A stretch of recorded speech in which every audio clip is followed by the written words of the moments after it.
Hey ladies, happy hump day. Hope you can see me okay. My lighting's not so great. But welcome. Welcome to day 4 of 100 things. 100 things. Hashtag 100 things. Little exercises for successful living. Hi Laura. Thanks for joining me tonight. So I am on this quest, as you guys have been watching. Hey Lucy. I'm on this quest of showing up, and I challenged myself to do 100 live videos for 100 days. So today is day 4, and today we're going to be talking about something that is really important to your success. We talked about dreams, we've talked about asking for help, we've talked about we talked about how to create your future, writing down, the things that you're afraid of or things that are negative so that you can become aware of them. So I want to thank you guys so much for, just all the support that you put down on the picture that I put down of the things that I wrote down, the negative things that have come to mind when it comes to losing weight. And I'm not going to say losing weight, releasing weight. Because when you lose something, what do you want to do? You want to naturally go back and find what you lost. And when this stuff gets off of here, ain't nobody trying to go find nothing, right? But understanding and identifying the thoughts that we're thinking and the things that are limiting us starts up here. It starts in our minds. And so today, or tonight rather, what I'm going to be sharing with you is a tool that every single one of us needs to use. We all have access to it. However, some of us use it better than others. And what we're going to be talking about today is I'm going to share a story that's pretty close to my heart and how I failed at using this tool. Have you ever reacted just completely left, like you were completely angry, you totally lost control of your emotions, yelling, screaming, having a horrific attitude, being provoked really easy? Has that ever happened to any of you? It's happened to me. It has happened to me more times than I would like to admit. And every single time that it's happened, it's been something that I've had the choice to control or choose how I would respond. And so what we're going to be talking about tonight is what's called EQ, or rather emotional intelligence. Intelligence has so many components to it, and our emotional intelligence is something that will weigh in rather heavily on our ability to live a successful life. Now remember, success is relative to, excuse my dog please, success is relative to you. What you deem as having a successful life as, that is relative to you. But when it comes to our emotions and our emotional intelligence, this is a huge factor on how successful your life can be. Now, I remember when my son was, I believe he was a senior in high school, and during his 10th grade year, we had just a lot of, there was just a lot of home life stuff that was going on, and he had to retake a course his senior year. And the way that they redid the course was that he had to take the course, and then it was basically a pass-fail. And it was one of the core classes that he needed to have, and the timing of when they did the test and the timing of, everything that he needed to do in order to take the test to pass the class, it happened, it could not have happened at a more inopportune time. He had just gotten off of a trip back east, and he was not that great of a test taker. Like, he would get test anxiety.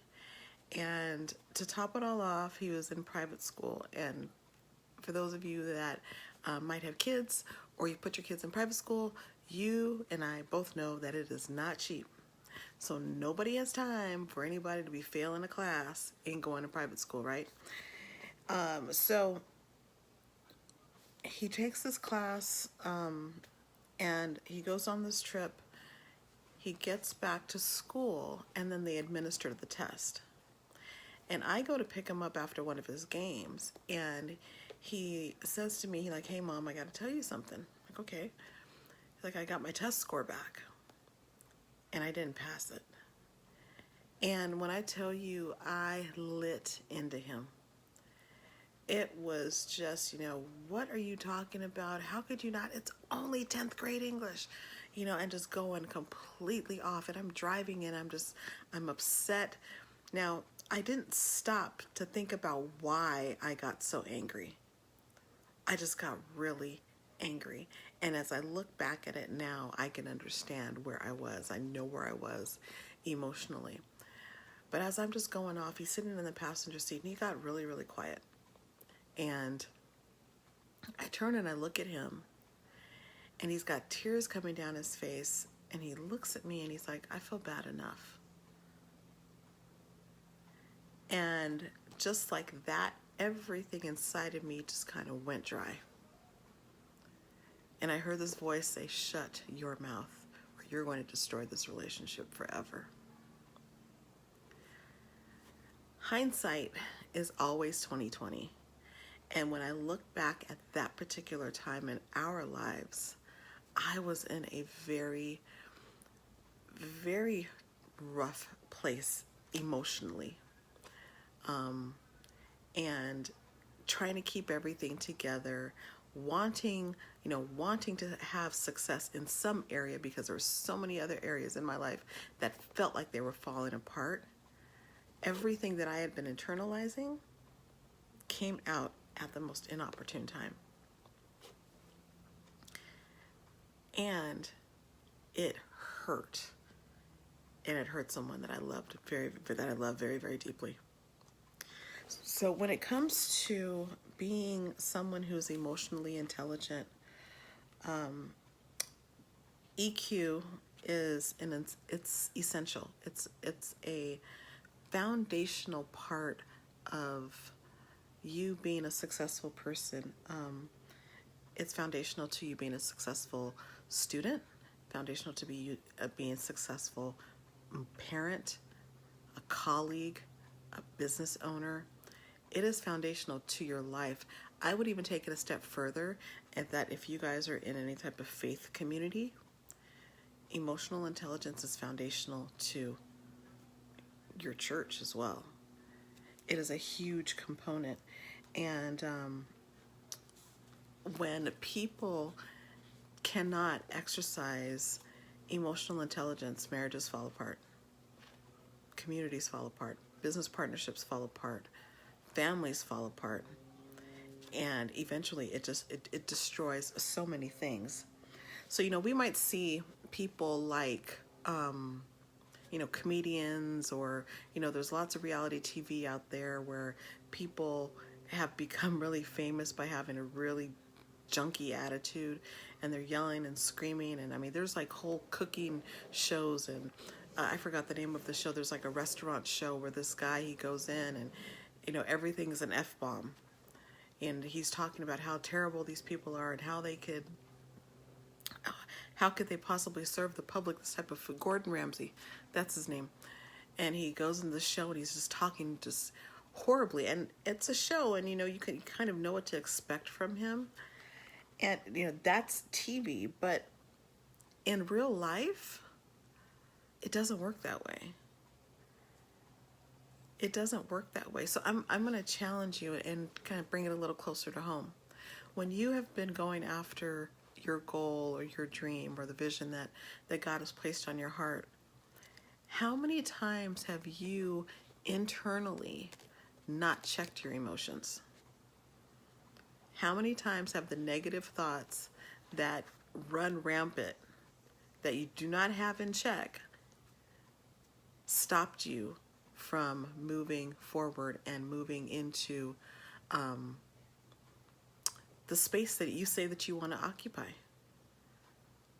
the environment that you want to create? How many times have you not checked yourself and checked your emotions and allowed them to run you as opposed to you being in control of them? It's a lot easier said than done, but here's the deal, ladies. It's better to do them than not to do it. It's better to learn now to guard your mouth, guard your mind, guard what you allow to come out of your heart, because you will reap exactly what it is that you're sowing. Whatever it is, however you think about things. I just went through this study on the book by James Allen called As a Man Thinketh, and there was a quote that I wrote down that it's really had me thinking. And it says, they themselves are makers of themselves.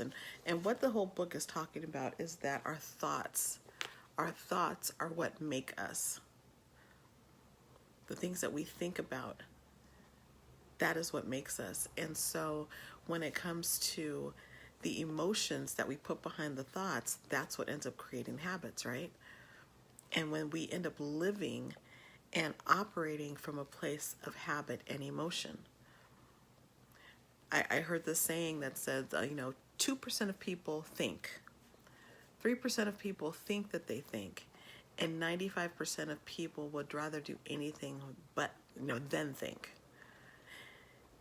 So if our emotions are out of control and you're trying to go for a goal and you don't have the capacity to check yourself, it's going to be a lot more difficult to reach the goal that you're trying to reach. So what do we do? How do we do that? I'm going to challenge you to try this. I'm going to challenge you to practice the pause. Now, that might sound all foo-foo and, oh, Desiree, that sounds great, but how do you do that? What do I mean by practice the pause? If you're in a situation where the emotions are high and you know that you can either add gasoline to whatever the situation is through the words that you use or the emotions that you exhibit, what I'm going to challenge you to do is to practice pausing. Stop, sit down, and don't say a word. Now, if you're in a heated, if it's something that's like really highly emotionally charged, it's even more important to practice the pause. When you practice the pause, you can gain composure. When you practice the pause, you can gain control. When you sit down, it takes the edge off and the angst off, and you're physically telling your body to get out of the fight or flight and allowing your mind to think about how you want to respond effectively.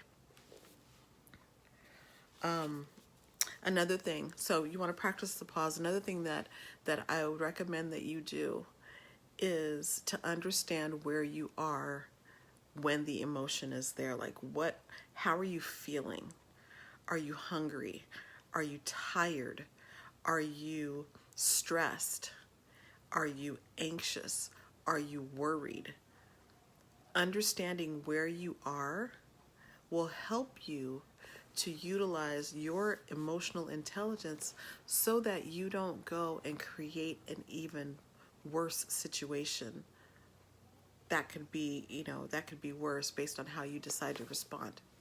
So it's really important to understand exactly where you are, before you react emotionally.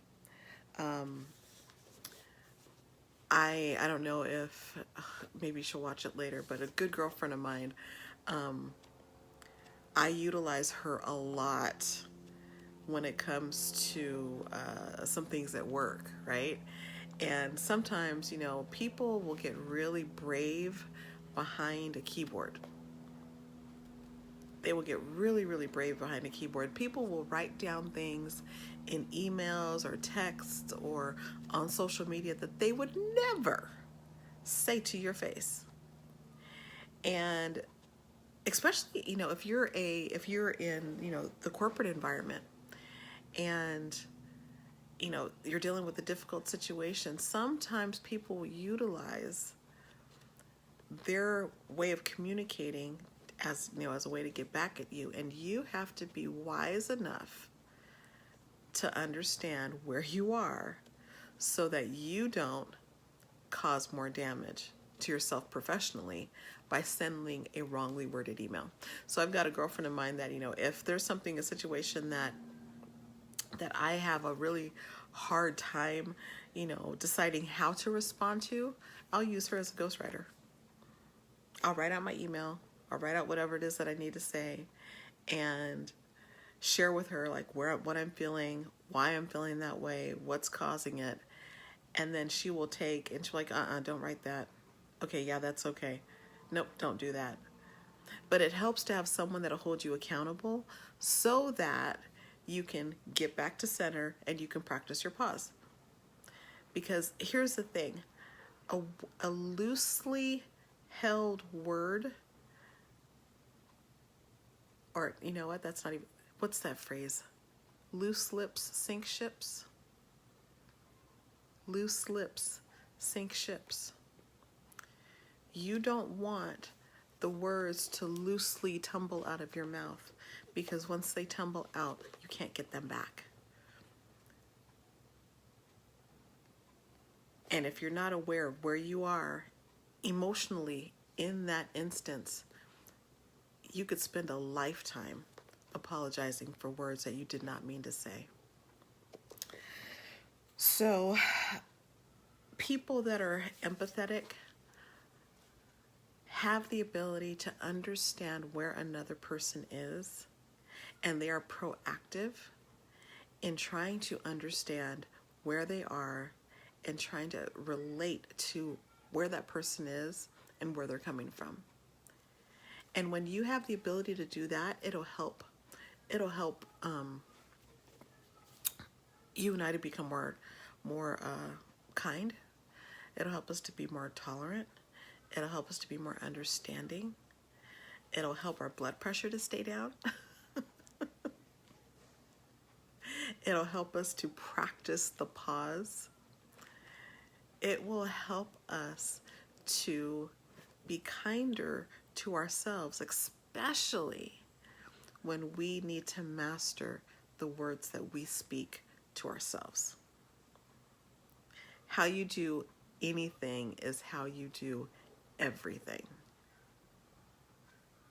And what you do today is going to impact everyone that's around you today and tomorrow. So you want to be wise, you want to be cautious, you want to be true, and you want to be empathetic. Don't overlook the people that are closest to you. Practice the pause. Never take anyone for granted. This is a tool that all of us have access to, but not all of us utilize the same way. And if we do utilize it the same way, can you imagine how much better this world could be? So, you get the opportunity to do so, and I challenge you to do so.